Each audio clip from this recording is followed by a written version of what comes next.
ねちゃんおはよう。いやもう11月だよねあちゃん。ねえ今年もあと2ヶ月。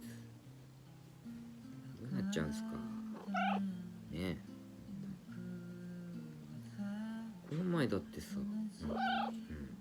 何この前さ、今年も始まりましたねみたいな感じに言ってたと思ったらさ、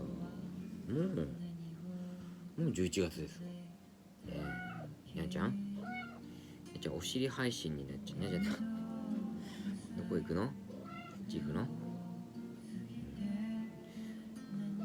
僕しか映ってないじゃないですか。じゃあ来てよ。来た。この前ね、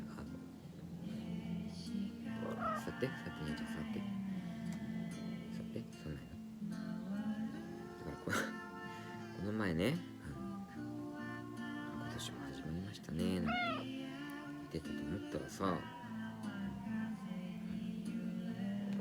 う11月です。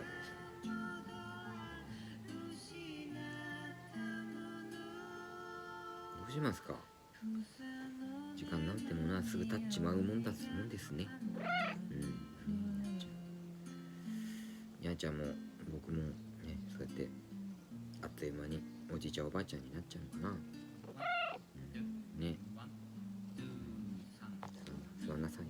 なんで腰を持ち上げてるんですか、にゃんちゃん。変な顔